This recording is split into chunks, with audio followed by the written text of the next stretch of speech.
No common simply வே channel உங்களை அன்போடு வரவேற்கிறது. இந்த வீடியோவில் நம்ம என்ன டிஸ்கஸ் பண்ண போகிறோம்னு பார்த்தீங்கன்னா, நம்ம வேட்டையின் படத்துலேருந்து இப்போ வந்து ஒரு டீச்சரை படக்குள்ள தான் லான்ச் பண்ணிட்டாங்க. இந்த டீச்சர் என்ன மாதிரி இம்பாக்டை கிரியேட் பண்ணியிருக்குன்னு சொல்லிட்டு இந்த வீடியோ நம்ம டீட்டெயிலாக டிஸ்கஸ் பண்ணுவோம். அதுக்கு முன்னாடி நீங்கள் இந்த சேனல் புதுசாக இருந்தால் இந்த சேனலை சப்ஸ்கிரைப் பண்ணி பெல் ஐக்கனோட கிளிக் பண்ணி வச்சுக்கோங்க. வாங்க நம்ம வீடியோக்குள்ளே போகலாம். நம்ம வேட்டையின் வந்து நம்ம டிஜே ஞானவேல் டேரக்ஷனாக நம்ம ரஜினிகாந்த் சார் வந்து லீடோட ப்ளே பண்ணுறாங்க. இந்த படத்துக்கு வந்து நம்ம அனிருத் வந்து மியூசிக் பண்ணியிருக்காங்க.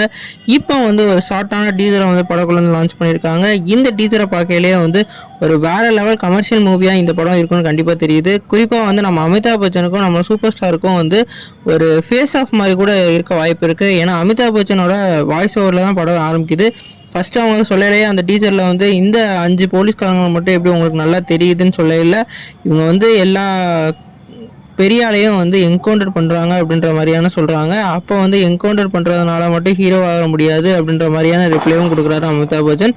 அதே மாதிரி நம்ம சூப்பர் ஸ்டார் அவர் சொல்லலாம் வந்து என்கவுண்டர் பண்ணுறது வந்து தப்பு பண்ணவங்களை வந்து தண்டிக்கிறது இல்லை, இனிமேல் தப்பு பண்ணாமல் இருக்கிறது தான் அப்படின்னு சொல்லிட்டு அவரோட ஒப்பீனியனை ஷேர் பண்ணுறாரு. அவங்க 2 பேருக்கும் வந்து முரண் ஏற்பட்டது அப்படியே டீச்சர்லேயே தெரியுது. குறிப்பாக இந்த டீச்சரில் வந்து நம்ம ஃபகத் ஃபாசில் அப்புறம் வந்து மஞ்சு வாரியர்ஸ்னு சொல்லிட்டு படத்தில் நடிக்கிற எல்லா கேஸ்டிங்கும் ஒவ்வொரு ஃப்ரேமாக காமிச்சிருக்காங்க. இந்த படம் வந்து ஒரு கமர்ஷியல் எலமெண்ட்டுக்கு என்னென்ன தேவையோ அதெல்லாம் நம்ம டிஜே ஞானவேல் வேறு லெவலில் பண்ணியிருக்காரு. அது மட்டும் இல்லாமல் அவரோட சிக்னேச்சர் மாதிரி அவரோட மெசேஜையும் வந்து கொடுத்துட்டு போயிருக்காரு.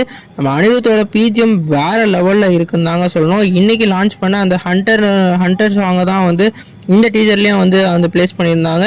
இந்த சாங்கை கேட்கலே அப்படியே ஒரு பூஸ் பம்ப்ஸ் கிளங்குற மாதிரி வேறு லெவலில் இருக்குது. கண்டிப்பாக இந்த படம் வேறு லெவலில் இருக்குன்னு நினைக்கிறேன். நீங்கள் இந்த டீசர் பார்த்தீங்களா, உங்களுக்கு என்ன தோணுச்சுன்னு சொல்லிட்டு கமெண்ட் பண்ணுங்கள். இந்த வீடியோ உங்களுக்கு சாட்டிஸ்ஃபை லைக் பண்ணுங்கள். இந்த சேனலுக்கு புதுசாக தான் சப்ஸ்கிரைப் பண்ணுங்கள்.